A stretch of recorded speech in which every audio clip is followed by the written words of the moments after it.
Episode 113 of the Wilderness Podcast is brought to you by our Patreon supporters. Support the show at patreon.com/thewildernesspodcast. Our supporter of the week is Beer Daddy. We're also brought to you by Audible. Go to audibletrial.com/wild to get a free month and a free book.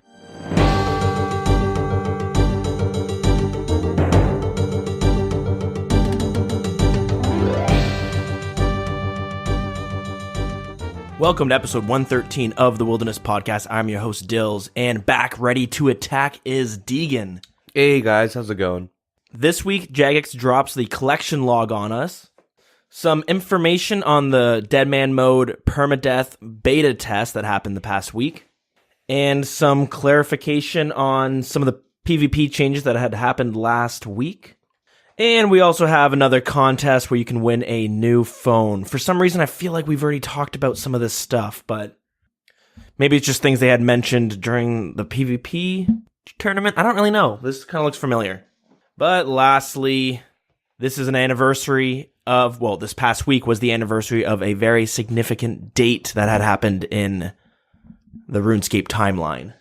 But before we get into all that, Deegan, what have you been doing? Not too much, really. Work, a lot of work. There's been like a flu that hit everyone in my job, and there's me and one other guy that has avoided it.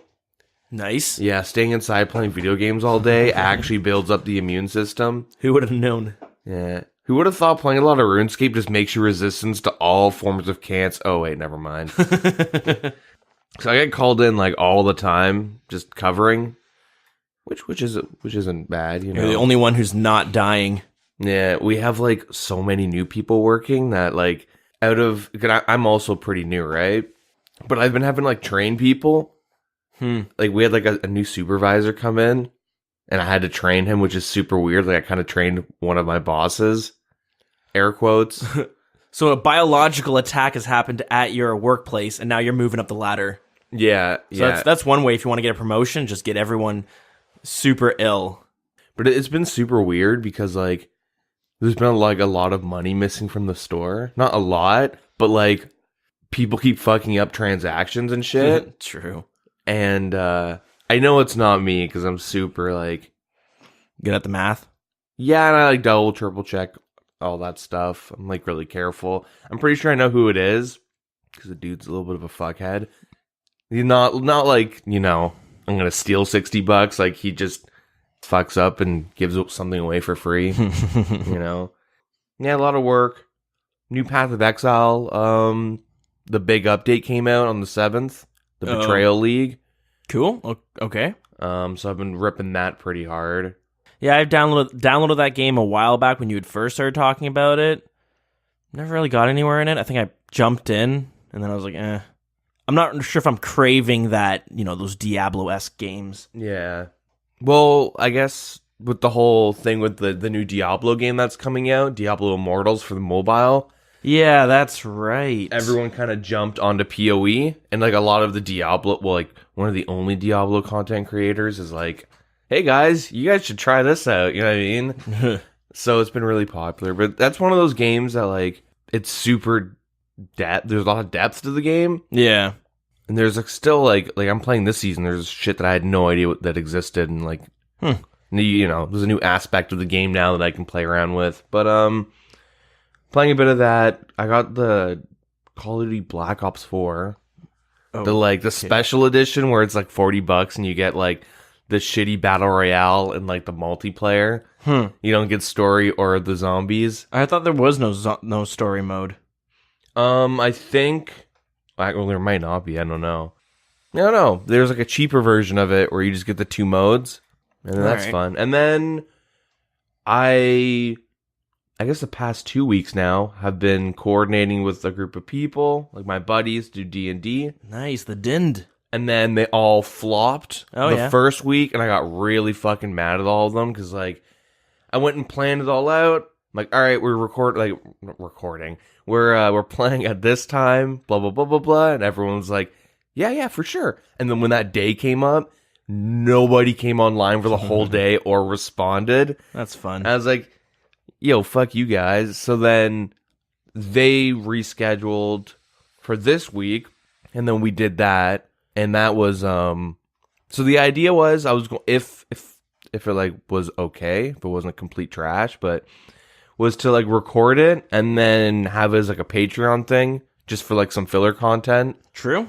I've always thought about doing like a D&D, but it's in the RuneScape universe. Obviously, you're not like, okay, got to train my wood cutting. Okay, roll, and you get a log. Roll again. Nope, no log. But I think it would be cool to have it. I think it would be cool to have it where you're like meet up in a tavern in Lumbridge. You know what I mean? I think that would be fun. I've thought about doing that, but roll for experience. Oh, 16 experience. Nice. All right, almost got to level 2. Yeah. Roll for experience. A 4. Shit. Yeah. Yeah, it would be pretty interesting to have like a D&D like setting, or like rules and like a RuneScape setting. Yeah, but the problem is getting a group together that's going to be consistent. Because I've been playing with a group, and we normally meet up on Fridays. Mm-hmm. But even still, like sometimes I'm just busy Friday night. So like, you know what I mean? Like it's tough, and generally you want to do it every single week. Yep.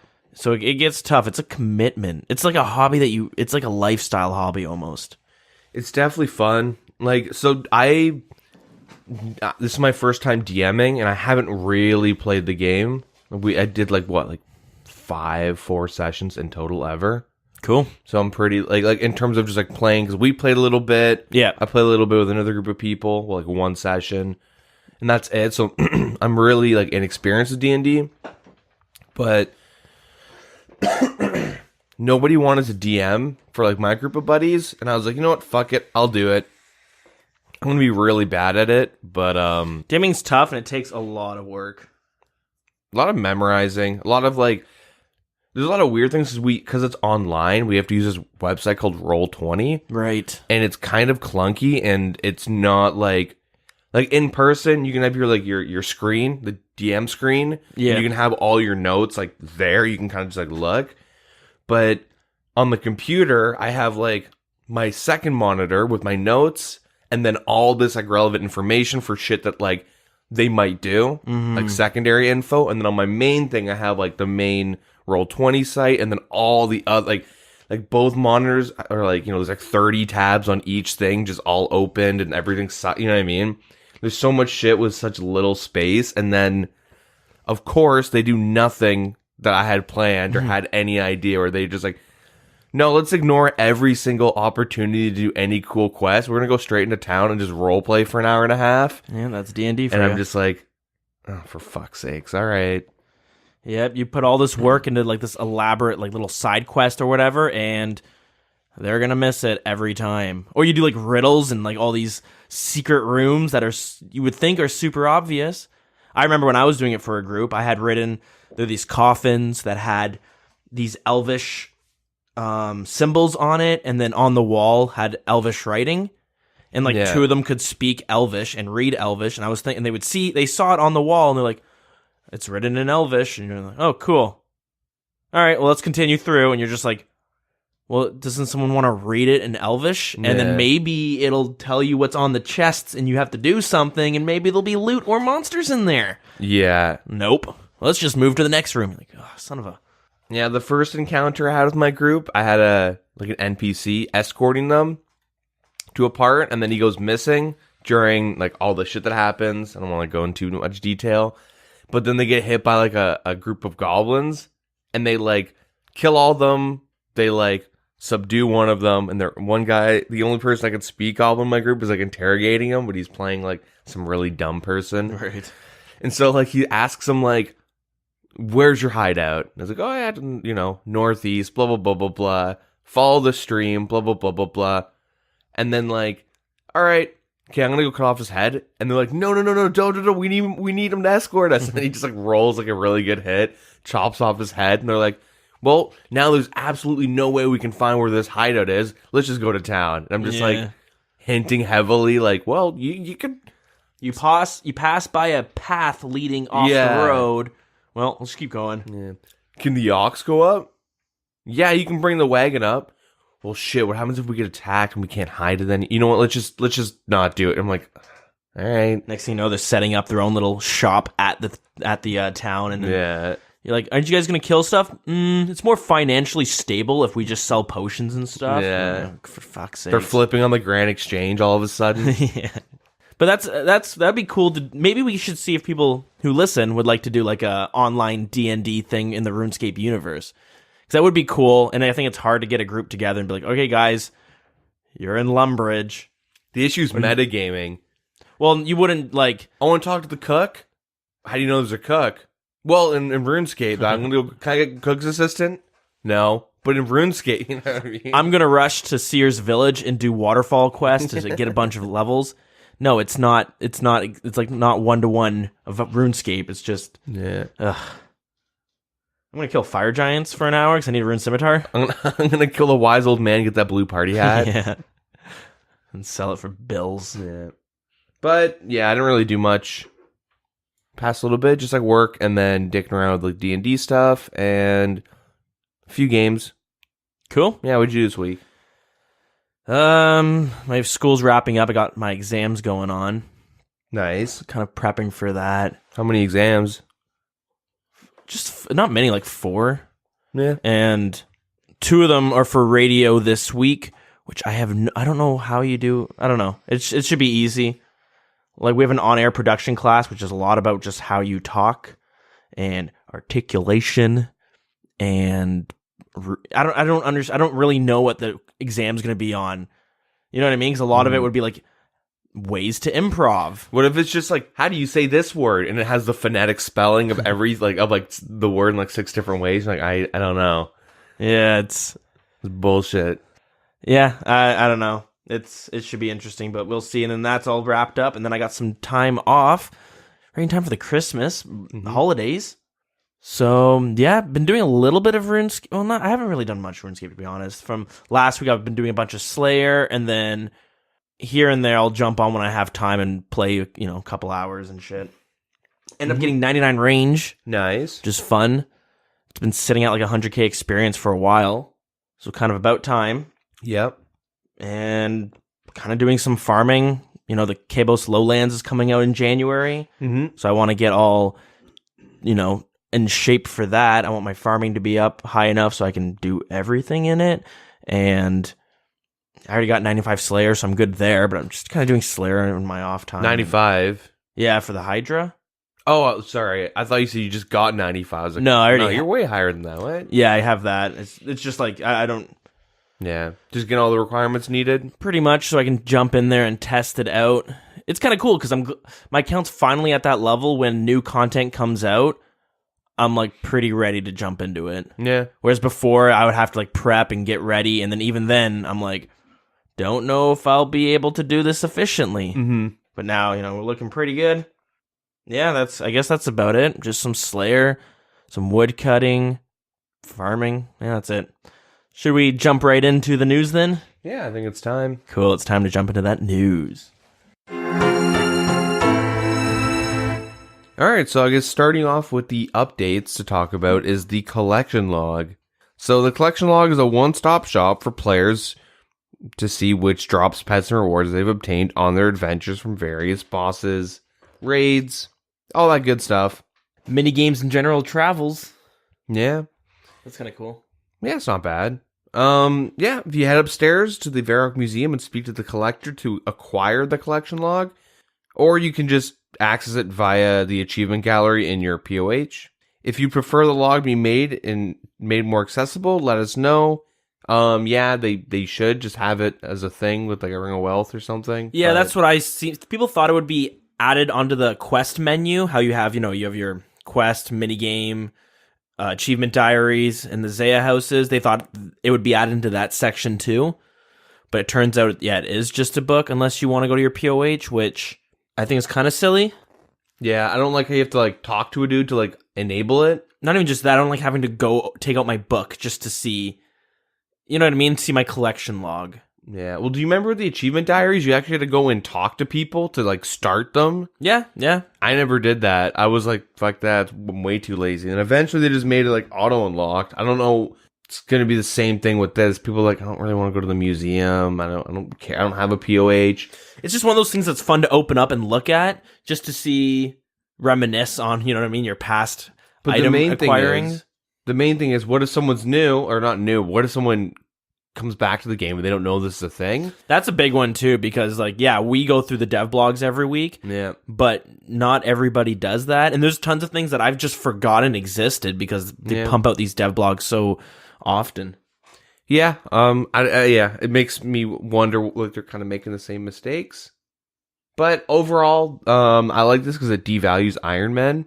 It's a joke, but yeah, I don't really get it. What do you mean? Well, because like Ironman are like, check out this dragon axe I got. True, yeah, and then you're like, I had to do Winter Todd. Speaking of though, so if you get unique items and you have this enabled, and you get like a dragon axe from Winter Todd, it'll also say you got it from the Dagonoth Kings, okay, which is weird.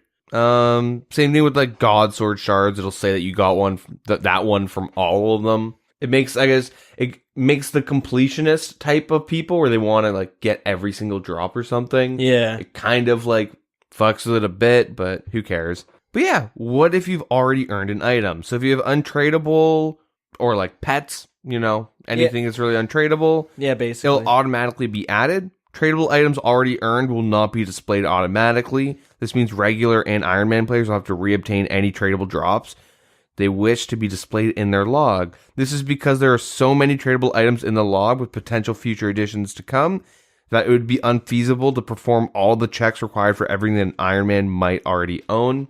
Makes Is sense. it unfeasible because of the engine, or is it because of the development team? Because that would be a pretty heavy thing.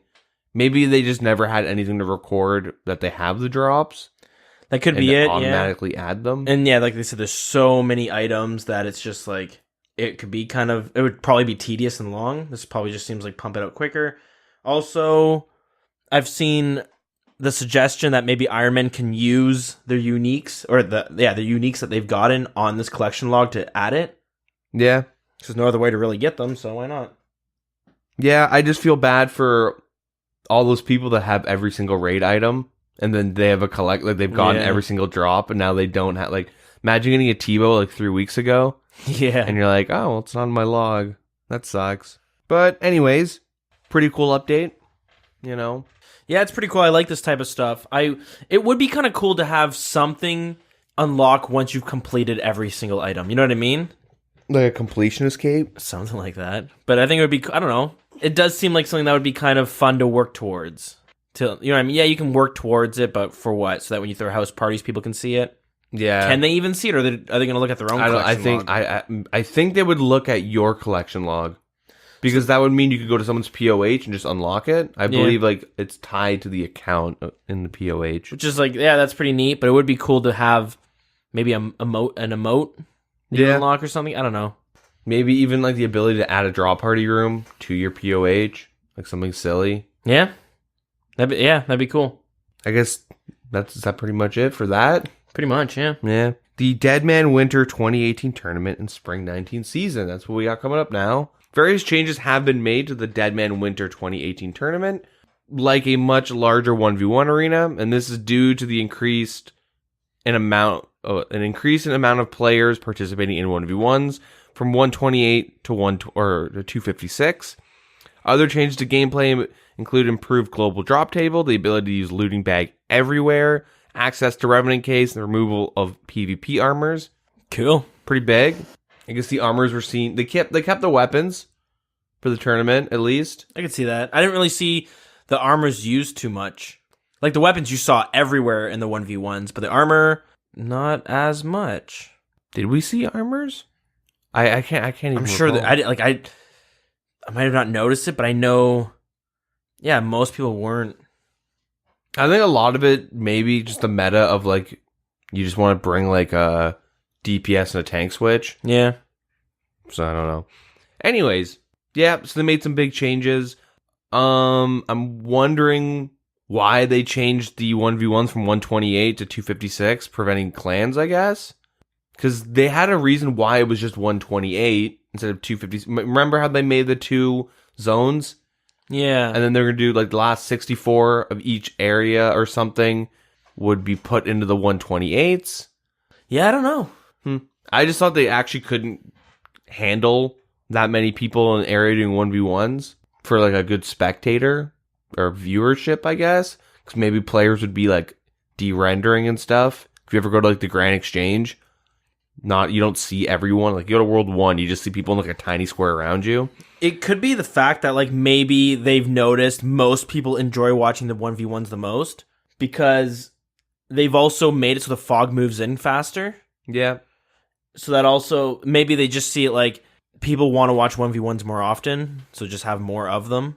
That, and like what I've noticed is that the clans don't fight each other as much. Like they do, but they kind of like pussyfoot around each other. They don't, it's not like a big, it's like one person gets caught and the clan will just like farcast them and like run away. Yeah. There are some cool modes like de-spearing like leaders into the gas. But that's rare. Happens like once. Yeah, then they talk about the permadeath playthrough.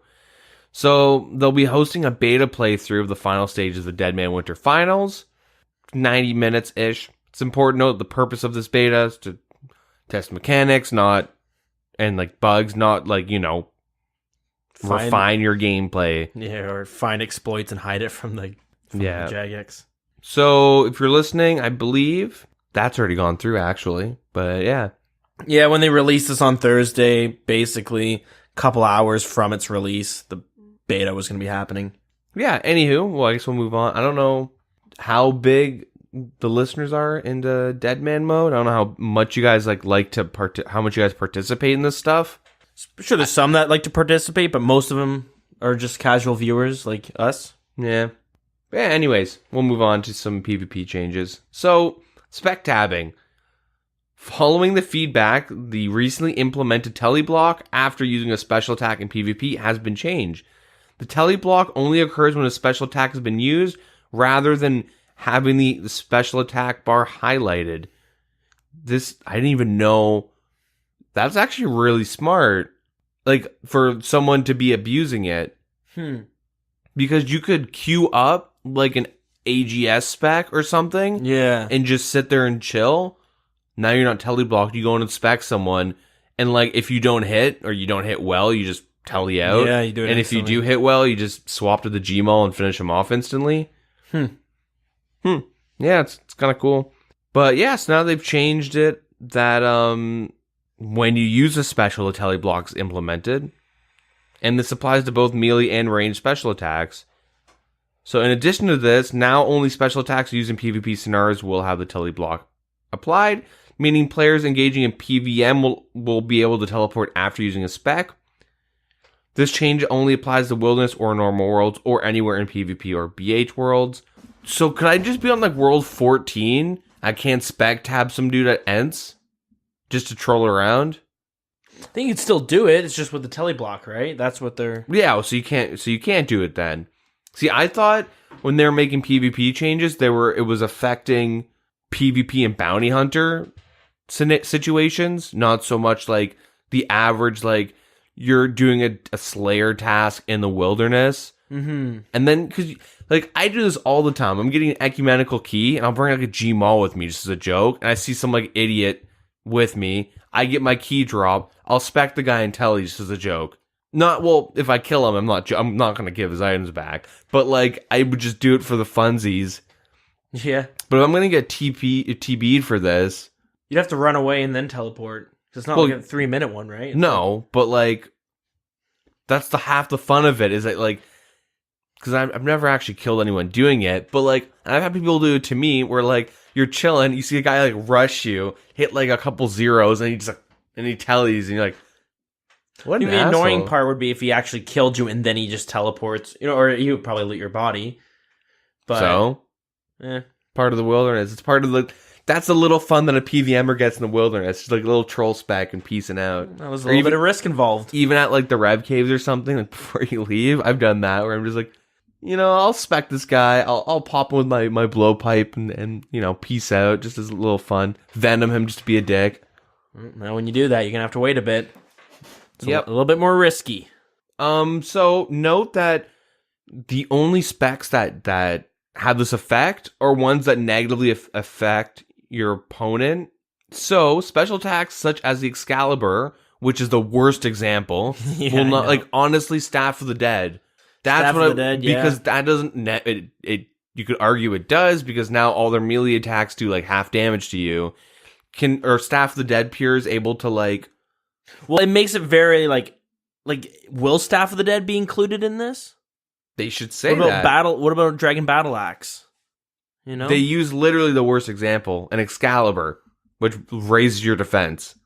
They should have listed them, or like used, Battle Axe at least, or Staff of the Dead, something that like might actually see some use. Well, Battle Axe not so much, but it's more use than an Excalibur in the wilderness. Anyways, save zones on PvP worlds. So when entering a safe zone in PvP worlds, while in combat with another player, you and your opponent will now be able to continue fighting for an extra 6 seconds while in the safe zone. Cool. Anti-spam changed the Rev Cave's entrance. You're now prevented from spamming the entrance/exit to avoid PKers. Dumb, but okay. Whatever. Yeah, let's just, make it harder to escape clans in Rev Caves. I can get why they did. It's kind of annoying. It's a bit of an exploit on the way the game works, right? Yeah, well then do it on everything. That's what they're kind of doing, aren't they? Just the Rev Caves. Yeah, I guess that happens the most. Well, they should do it everywhere. I don't know. I'm not going to complain, but that's really dumb. I have a lot to say about that, but fuck it. Extra world changes. So as the player traffic stabilizes for mobile, with the most increased activity being on members' worlds, they've adjusted the number of members and free-to-play worlds to give more capacity for members. And they'll keep adjusting the ratio. There have been some suggestion for more Wintertod worlds. There's no obligation to use suggested worlds, though. You can do Wintertod at any world. Yeah. From the sounds of it, though, it does seem like many of these free-to-play players are transitioning to members. Yeah. It's kind of cool. Yeah, we're retaining a high player base. Like, there was 100,000 players today, I saw. So that's pretty nice. Yeah, we currently have 117,000. Yeah. So we're like almost always above that 100K mark. That's crazy. Mm-hmm. Yeah, in other news, filtering spells on desktop now arranges the spells starting at the top left corner of the spell tab.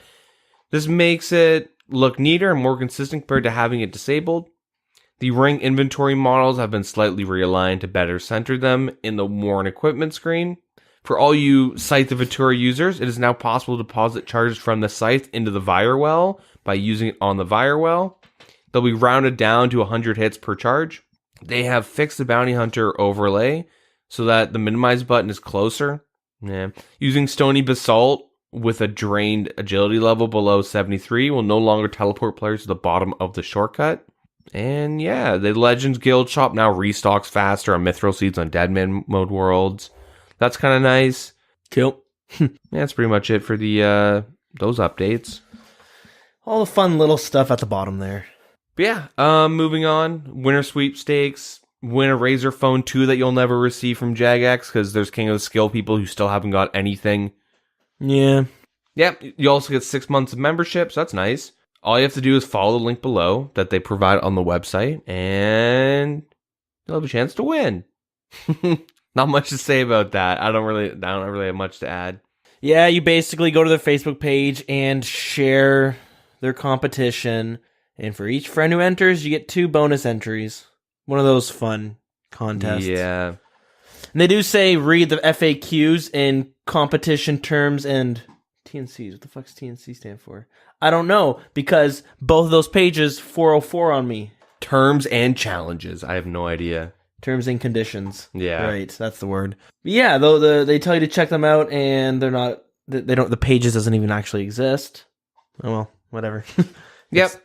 You can buy soundtrack vinyls in music retailers. To all you guys that want to mix, or I don't know, you got vinyl collectors, you can buy soundtracks. Wait, so I can go into like a record store and find the RuneScape soundtracks there? Probably in the UK somewhere. That's dope. Yeah, maybe online. They're kind of cool if you're into like collecting RuneScape memorabilia. They look pretty dope. Like you can open them up and one of them has like that map, that old school map we were talking about a couple episodes back. Yeah. They could spend like $400 on. Yeah. Not actually, I think it was 120, but yeah, cool, fun. Mm-hmm. Yeah, that's it for the updates.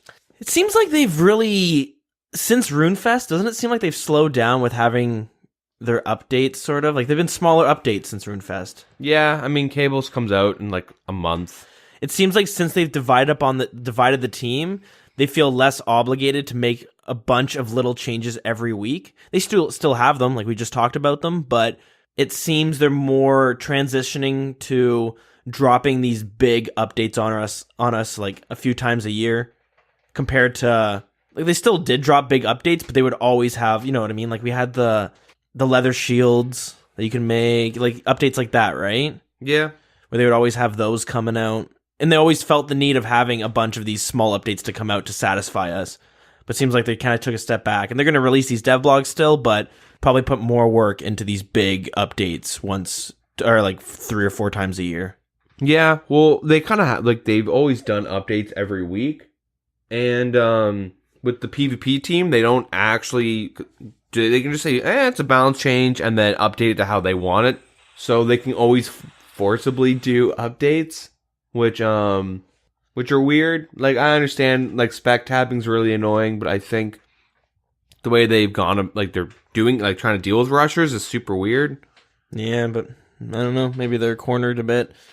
But it just seems like the team is more inclined, they're less inclined to come out with a ton of changes every week. Well, like, it's what, the way Valve does it, where they used to have it where pretty much everyone, I'm assuming all the employees worked on whatever they wanted, so everyone just did PVM updates. Yeah. And then so we got a shit ton of Slayer updates and stuff like every week.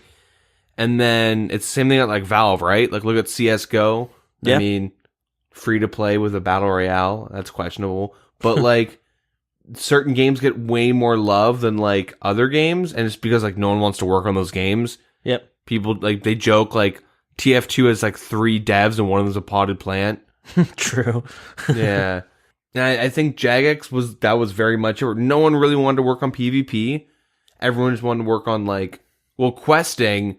Mod Wolf kind of got burnt pretty hard on his quest that he wanted to do.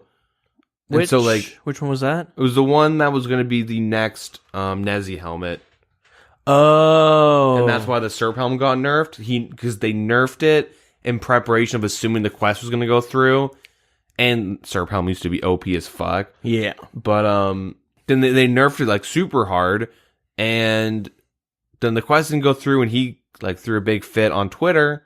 Because he was like, I did this all in my free time. That would be annoying. Yeah, so like no one really wants to work on quests.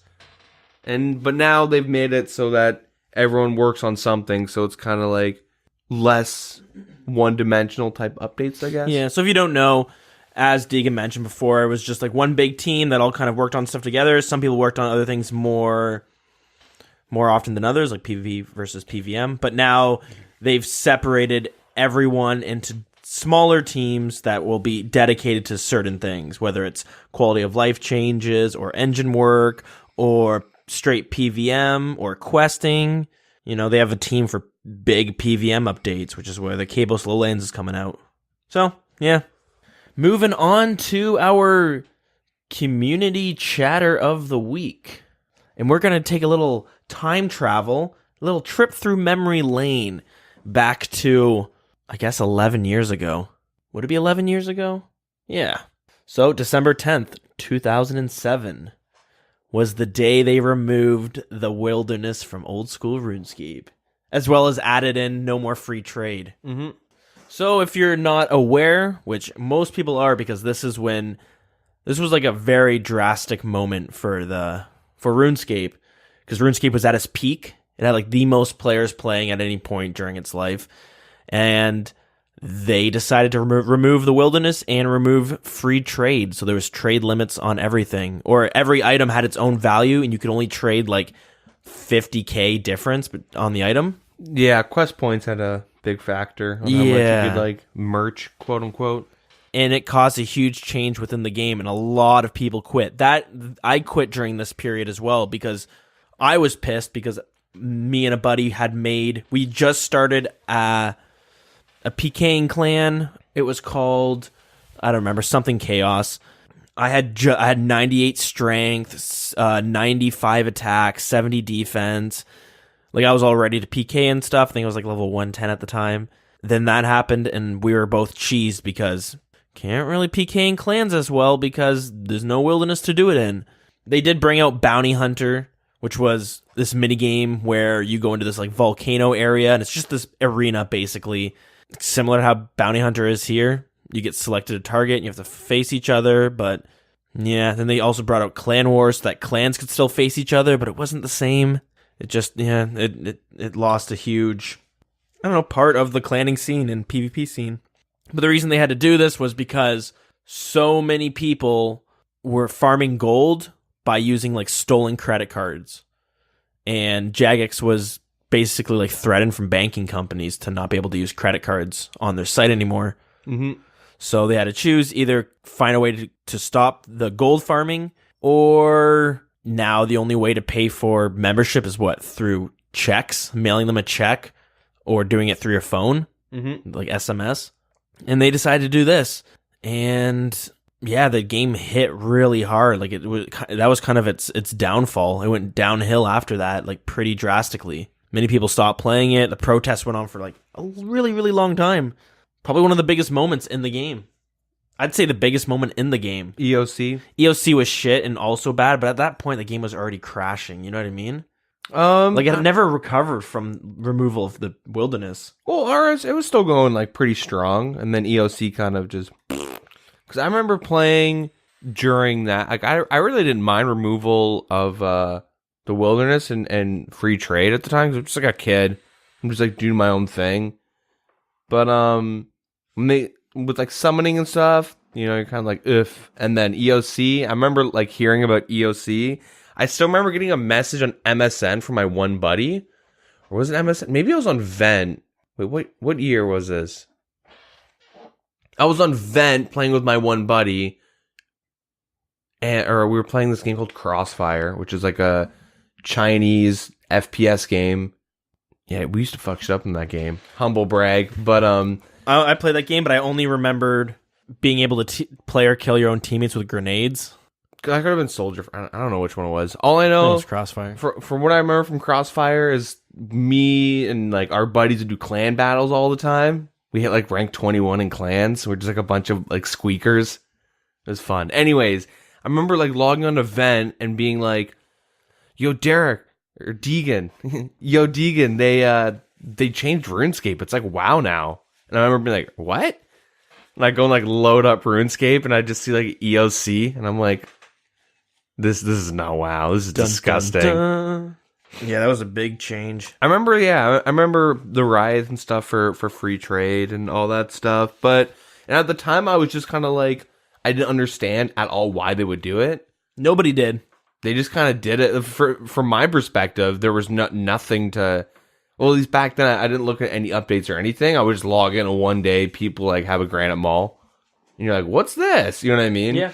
Like things just kind of happened, and this is one of those things. And I'm like, huh. That's really weird. All right.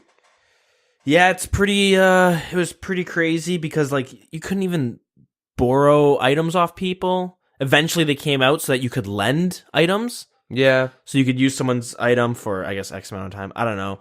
And then they brought out coin share and loot share. Yeah, loot share, coin share, where you'd kill a monster and it would like automatically sell the item and then split it amongst the party. Mm-hmm. Which was like people have asked for it in this game, but the reason they don't bring it out is because it caused many items to crash in price. Because you could just free for all and not have to, you know what I mean? You go free for all bandos and just keep, all those new bandos chest plates and tassets that would drop. There's also a with the coin share is that it brought money into the game because it chose the GE value was, and then it would give you whatever the average price is at the time just in cash. It would generate the gold. I always thought it automatically sold it. No, because imagine like some prices being fucky and you're like, what? This, you know what I mean? Like merchant clans could crash an item by like 4 or 5 mil and make a fuck ton of money.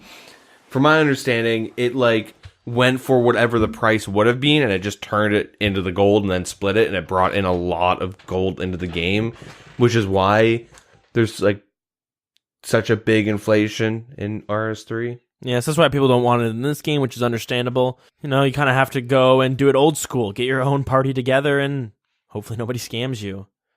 But they also brought out request assist so that you could get someone else to create an item for you if you didn't have the levels. let's say you didn't have the Herblore level to make Super Restore potions and you had all the ingredients for it, you could request assist from someone else. They would make it for you. So they had that came out. The way currency works started to change too, because you can now buy items. Let's say you wanted to buy an Armadillo God Sword for like 20 mil, whatever the price is. But let's say it's 20 mil, and you have 10 mil cash on you. What was it? 10 mil cash? You started being able to trade junk items that you could never use, but they had some value to it. So those started to become partially used for currency. So you would trade like, I don't know, an Armadillo God Sword plus 10 mil junk items for like 30 mil cash. I'm getting it all wrong because I can't entirely remember it, but I do know that you'd have people saying like buying Armadillo God Sword, 15 mil plus 7 mil in junk items or whatever it is. Mm-hmm. So it got a little squirrely at some points. Yeah, down the road they brought PvP worlds, which is when they brought in corrupted armor which was like dragon armor for free to play that would degrade over time. So they brought in the PvP worlds to replace the wilderness. And then one day they just straight up brought the wilderness back. Yeah. So they kind of went back on it. But if you go watch the 15-year documentary of RuneScape? The one on their YouTube? Yeah, they have a documentary, though. You can watch it. It's really good. I actually would recommend it. It's super interesting. It's not, like, crazy nerdy. Like, I don't know. I feel like even if you didn't play RuneScape, you could watch it, and it's pretty interesting. Because they talk about when they removed the free trade and why they had to do it and the effect that it had on the game and, like, the aftermath and all that stuff. Talks about, like, Andrew Gower leaving Oldschool RuneScape at some point. It's cool. It's a really good documentary because it talks about how it was started by like 3 people. Yeah, 3 brothers. Yeah, and then they slowly got a few more people and it started to really take off. And then they had these milestones that they wanted to hit where when they hit these milestones, they would all go do some sort of fun activity as a company. And it got to the point where every week they were hitting like at least one milestone. So they'd be going on like vacations and stuff all the time because of like how successful the game did. Mm-hmm. And then it talks about when he left and why he left. And you can tell that he somewhat regretted it. The reason he left was because he didn't like being a boss. He liked being able to work on things and contributing to it. And he didn't want to like oversee an actual company because that's what they became.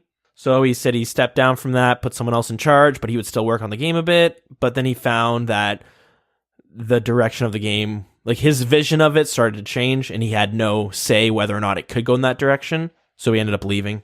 And yeah, now we're here. Yep. Pretty cool stuff. Pretty crazy to see where we are today with the game. Yeah, old school RuneScape came back right before the wilderness got taken out. So yeah, you can tell that's when they're like, man, this is when everything went downhill. Yeah. Let's bring it back right beforehand and see if we can save it. And it's crazy to see how well the game's doing, especially now with mobile, all these new updates that have come out since. I probably mentioned it before, but in the timeline, if this game was continuing from 2007, we would have had EOC by now. Mm-hmm. Because it took 5 years or so? Yeah. For EOC to come out. We're at the 5-year mark now, past it. We're about to hit 6 years. A couple months. Mm-hmm. Yeah, it's doing pretty good, better than ever, and all the updates have been pretty damn good. Kalos Lowlands looks awesome, and they've never felt the need that they go, hey, we need to change up how combat works because we've kind of cornered ourselves a bit. We've power creeped. But yeah, that's about it for community chatter. A fun thing to do, there's a RuneScape 3 podcast called RSBNB, but they've been going on for years, and they have an episode from when this actually happened. I went back to listen to it. It's kind of interesting to see like they were doing a podcast when this whole thing was going on. It wasn't as extreme to them, but we were all so young and they were too when they were recording the show. But it's pretty cool. So if you want to take it and just stroll down memory lane again, go check out some of their older episodes. Mm-hmm. But yeah, that's about it. Do you think it's a good idea the way they're doing these updates? We were talking about it before, that they're less focusing on having weekly lots of updates coming out, and they're more focusing on big updates a couple times a year. I think that's most games do that. Most companies. I don't know. I don't like because I know how they're gonna do it. So every week, there's just gonna be balance. Like we're gonna like these shitty balance updates to PvP that But I would say rightfully so. I feel like a lot of PvP well, when I updates say need to shitty, happen. I mean like they go about it in a shitty way. They did spec tabbing, but they really didn't like. I feel like when they initially did it, like you would assume that the way spec tabbing would work is when you spec someone, not if you queue up a spec. You know what I mean? Like it's weird they have to go back. Like, oh yeah, we kind of messed this up. So let's fix it. It seems like they don't want to do a crazy change, but at the same time, when they make, like how they had it originally, where you could queue up your spec, they would see we're not really doing anything. People can still spec and tab. Yeah, exactly. So it's kind of difficult because you piss people off by doing any of these updates. So they got to take like baby steps. Well, so what's going to happen is that there's going to be like one part of the game that doesn't do anything major because like PvP like will just be these weird minor balance tweaks for like that's it. You know what I mean? Like there's going to be like one part of like the team that has to fill in like the weekly updates because like they might just be ready for it too. The PVM updates, it's like they flop. They're not like they flop more times than not. Really, like look at like Fossil Island. They like kind of ramped up heavily for that, and it took them a lot of updates, and they're still like with the whole bird's nest stuff. Like they still like make pretty big mistakes to the game that cause like huge crashes in the economy, and like they have to do big balance changes to other parts of the game. You know what I mean? Like it's still gonna happen.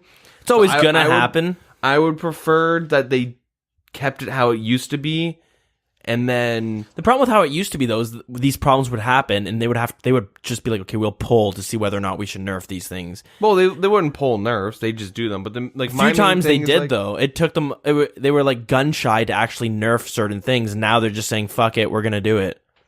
Well, they've always been gun shy, I guess, to nerf things in general. But it seems like they're more willing to come out every week and do these changes to balance something properly, to get it to where they want it. Well, for PvP, yeah, but you can't really do that for PVM. Well, you can. They do with the bird's nests. That's a perfect example. You know what I mean? Because we lost 300 mil from their bank tab because of that shit with the updates. Because what do you mean? Because high-end PVM gear crashed fucking hard, and I lost 300 mil total in my bank value with all my PVM items due to it linked to Bird's Nest and Brews and using that for rating and shit like that. Yeah, maybe. I don't know. It seems a bit of a stretch to me, but I mean, I could show you my bank value. But I don't know if you could link that straight to bird's nests. You can. They would drop hundreds of mil because of bird's nests? So the way that works specifically is that with the PVM resources being so cheap, a lot of people are more willing to do PVM stuff. Well, the resources were, but the Cerato and Brews didn't drop too much. The herbs went up in price while the nests crashed. Which ended up with the influx of how all the PVM and how like money making, how everything's being put in the game, how they're changing how the certain drops affect certain bosses, all this stuff. During that update, like my Kodai dropped 30 mil, like the wand dropped 30 mil. I lost 20 mil on each ancestral people, the two other ancestral pieces. Like my armor went down, like all my pieces went down.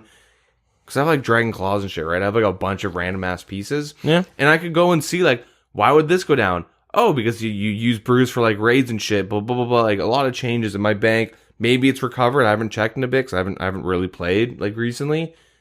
But like they'll do major changes that they should like there's some things that like look at the collection log. Why do we have to unlock it? Like there's some things that like they're kind of being rushed because of like the way it's set. Where I'm assuming going on a limb here. I'm making a stretch, but like let's say there's like the PVM team is like 20 people. I'm assuming 15 of them are working on the core game, the core update, and then they have like 5 people like kind of scrounging all the suggestions and stuff, and then they're kind of just quickly throwing it together, putting them out for like the weekly updates, and then there's like issues, and they're like, shit, let's fix it. Well, when they had talked about how they're going to break the teams down, they did say they're going to have people who are focusing on smaller updates and taking suggestions. Yeah. And then they would have one team working on big, you know what I mean? So you'd have people working on different PVM stuff, Yeah. but they're not really working together. Exactly. Yeah. Yeah. Yeah, it's bad. What's the point in having one giant team when you have like half of them are gonna, no matter what, gonna be focusing on the big updates? You don't want to pull them away from that. It's all about like communication, right? Yeah. I would, instead of having like let's say 6 medium sized or like chunky updates for like the game, right? Like every 2 months. Yeah. And then they do like 4 or something, or maybe even 2 big updates which was like the RuneFest things, like Cables comes out January, you know, maybe like June or something, another one comes, like, you know, if they depending if they're like doing their updates quarterly, which they probably want for, you know, Yeah. stocks and shit like that, I guess. It can cause these really big updates that aren't good for the game, and then they're quickly moving on to the next one, and then they have like the little team trying to fix it all, and it becomes super Sometimes messy. I feel like it's hard to release something and know exactly what the effect will be down the road. Well, you don't know exactly, but like there's some things that you could tell. Like the Bird's Nest one, False Island's been out for like over a year, and it's like since Theater of Blood, it started to go down in price. So it's kind of hard to tell. Before that, well, since people realized that you could since people started doing it on like an hourly timer, pretty much, you saw like a slow decline, because there's obviously a lot of brews and shit being put or taken out of the game just by being used. Yeah. Like it's like a snowball effect. People start doing it, and like they tell 2 friends, and everyone starts doing it. But like if you were to like break it down with how many nests you're supposed to get, and then like when they did the nerf, and it was like, well, this isn't anything what they said you're gonna get way more. Like I'm getting 1 or 2 nests a run now. I'm supposed to be getting 7 on average. I've done 8 today. Yeah. And I've gotten 1. My average is 3. Like that clearly they didn't. When they did the nerf, they like did the math wrong or something, right? Like there's some basic mess up where the drop rate was too low. Because when they did the nerf, Well, they changed it from like 12, so now you get like 7, and it's depending on your level now, not depending on what the birdhouse is. Exactly, yeah. So there was, when they did it, like, so let's just say like you get 7 to 82, throwing out a random number. People that had 82 and stuff were averaging like 1 to 3 per run throughout like the next couple Since days. the nerf. Yeah. You know this? Because they've mentioned... If you looked at the Reddit, everyone was saying like it's fucked, and I think they've gone back and tweaked it. I don't know. I didn't really keep up on it. I've never done Bird's Nest because I hate dailies, and hourlies sound awful. Like farm runs are annoying for me. I can't imagine doing an hourly fucking Bird's Nest run. So I'd prefer more updates that aren't as big and game changing. When I say big update, though, I'm not talking like a Bird's Nest change. That's a small update. Yeah, it's a small. I'm talking like the Cables Lowlands. Yeah, and so like there's a lot of things that, like, a lot of huge updates that have flopped. I wouldn't consider False Island flopping. It's it was never meant to be. The problem is not meant to be for like the end game players. Well, like they've made so many changes to it, like all the volcanic mine changes. But I'm glad they're making these changes. Like I don't feel like it's too hard to bring out something and then be like it's perfect the way it is. Well, I'm not saying perfect, but like close to perfect, like good enough. I feel like I'd rather them. I think if they come out with an update, the expectation from like them and us should be like, this is a good update. I think False Island was a good update. It brought so many different things you could do. It's just that they're always balancing. Well, it can't be too good. Well, like everything has to be average, which makes it like, well, what's the point in going to do the underwater agility course? So like but like the whole dead content meme. But it's hard for them because you have so many people. Like if it's the best experience rates, people are pissed about that. If it's like the shittiest experience rates, are like, what's the point of that? So they're like trying to do it right in the middle, and then it's average, and they're just like, well, why would I go do this when I can go do that already? You know what I mean? It's just. It gets hard, so I can understand why they have to do these little tweaks, but I prefer them to do this way because they stopped doing these type of nerfs and tweaks to the game. It's like since recently they're more ready to like actually do these changes to get things to where they want. Yeah, because I complained before where it's just like I hate when they come out with an update and then you don't know if that's how it's going to be for the rest of the game, or if they're going to actually change it to make it where they want it to be. And that seems like what they're doing now. Yeah. So for like if I'm predicting like issues with Kalos Lowlands, is that the Slayer Master is going to be really overpowered, where now you don't need Duradel or Neve. I can already see that being an issue, especially because he's like what 75 combat that you need or something, or like yeah, like a low combat. He's going to be like the best Taskmaster guy. Hydras are going to be stupid money. They're going to be like, because demonic gorillas are really good money right now. If you stay there long enough, if you're hitting the average drop rates, and like the average person will make like over 3 mil an hour at demonic gorillas if you have like rigor and stuff, which is fine, whatever. They're a bitch. But like I already know there's gonna be issues with Slayer, and then I feel like the whole farming update's gonna be like the Bird's Nest 2.0, where like it's gonna just bring in so much herbs and money and stuff into the game that it's gonna start fucking with everything. Yeah, we'll have to wait and see, because I feel like it'll be one way or the other, either too good or too shit. It's hard, to, you know what I mean? They might have learned from Vorkath. Or Zalra. Or Zalra, yeah. So, yeah, we'll have to wait and see. Anyways, let's move it on. Since we're kind of catching up on our bearings, and this is my last week of finals, I'm not sure if I'm going to do lore this week. I don't know if I'm going to be in front of my microphone to actually do it. Anyway, so let's move on to the Grand Exchange. So we're going to tell you about some things. Yeah, just some things.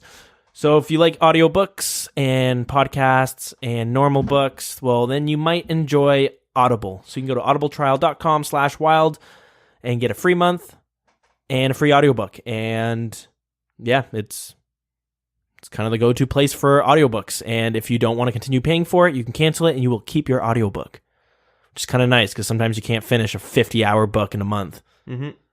So yeah, audibletrial.com/wild. And now, if you want to support the show directly, you can do that on Patreon by going to patreon.com/thewildernesspodcast. Our supporter this week is Beer Daddy. So thank you very much for supporting us. And when we come out with our own homebrewed wilderness IPA, we will send you that. Probably in a Ziploc bag, because glass is expensive. But yeah, you can try it out. And well, if you're actually in America, it's illegal to ship alcohol. I looked it up. Really? Yeah. Oh. Well, at least from Canada to America. We'll meet at the border, and I'll toss it over the fence. Yeah. Is there a fence? Do we got a fence going around between the two? I hope so. It's like a shitty picket fence. Nah, you can just go into the woods somewhere and cross. Yeah, true. Okay. There's like, through a border, there's like a clear cut in between Canada and North America if you're not on the major roads. So you could like literally, one person's like standing behind one tree, and there's like a 30-foot clear cut of just like grass or something, and peek out in the woods and just toss it. Cool, we'll do that. We'll meet in Saskatchewan somewhere. So we'll do that, and you can get your beer in a bag. It's a good name. It got a good ring to it. But yeah, thank you very much for supporting us. You are an amazing person. And thank you to every single person for supporting the show. We love you dearly. You guys are the best. And yeah, Deegan, you said you wanted to release some of your DIND stuff onto the Patreon. Some D&D stuff? I have this week's recorded, but it was like such a shit fest. And because a lot of us are new, a lot of it was like, okay, how do I, like there was like a 20, 30 minutes of like me having to roll initiative for everyone, because I would explain it, and then they wouldn't do it. Like, this is how you do it. Click your token, click initiative button on your character sheet. Okay, it's not working. Click your token, you know what I mean? Okay, and this is like setting up a fight is me, like, all the monsters, the positioning, hiding lines of sight, rolling for them, organizing it all, and then it's like, and then at some point I'm like, you guys have to fucking start doing some of this shit on your own. But, so for like, maybe in a week or two, because we do have another session planned. I was just going to do like a recap of what they've done before. But yeah, D&D, little bonus episodes, I think, if it like works out. Fun. And if anyone's interested in actually doing like maybe an online Dungeons and Dragons, but maybe using the RuneScape world, let me know, because that sounds kind of fun. Maybe we can set something up.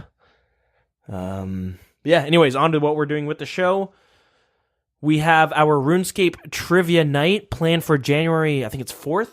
That's a Friday, so if you want to get into the New Year's fun, little like literally in the new year, And yeah, we're going to figure out, maybe you're going to have to do a sign-up sheet or sign up similar to the Connect 4 tournament, but there will be some prizes.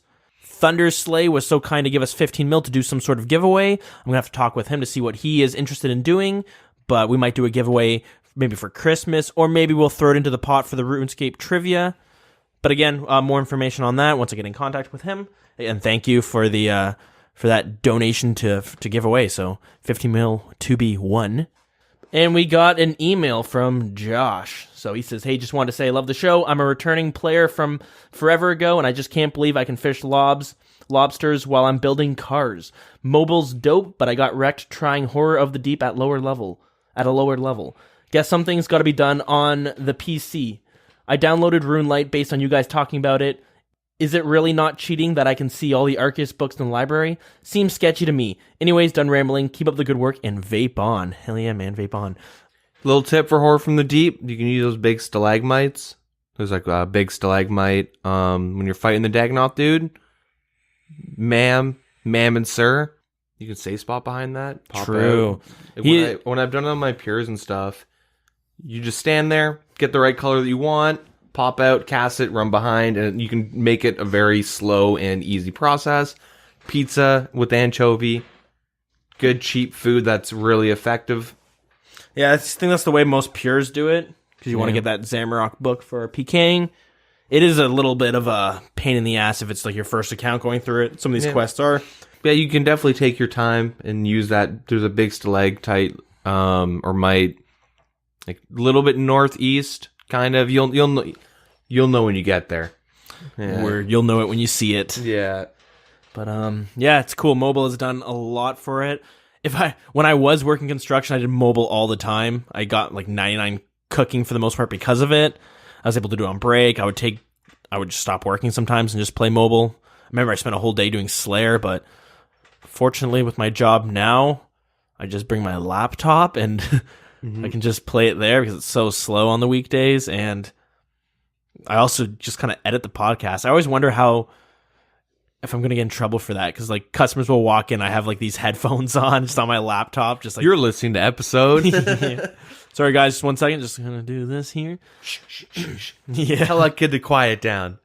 Yeah, I always wonder, like, a bunch of kids will be playing whatever, and there's like a cafeteria area, and then there's a front end, and they're both connected, and I'm kind of sitting in the middle of my laptop with my headphones on. I'm always wondering if it's just like, is this the kind of establishment this place is running? Like, look at this guy, he's not hosting at all, he's on his computer with headphones on, like noise canceling headphones. Yeah, and then RuneLite, it's a game changer, but yeah, there are some OS Buddy was the same way. There's like some plugins where you go, seems like it makes it way too easy. Yeah. I mean, keep in mind, before that specific one, you're talking about the Arceus, where it shows you the locations. Yeah. It's all a pattern, and it was actually like discovered by someone during King of the Skill. And yeah, that's right. they were like taking notes, like, hey, oh, it's here, and they would like write it down, and they would like, you're able to do it pen and paper. And there's Wooks, he's a content creator. He made a GitHub, which is a program that would map it out for you. Right. And so RuneLite kind of just took like pattern, the algorithm, I don't even know what you would call it, but they implemented it to their client, and if there's anything that's too overpowered, Jagex will tell them to take it out. And it's happened in the past. They say, hey, can you please remove this?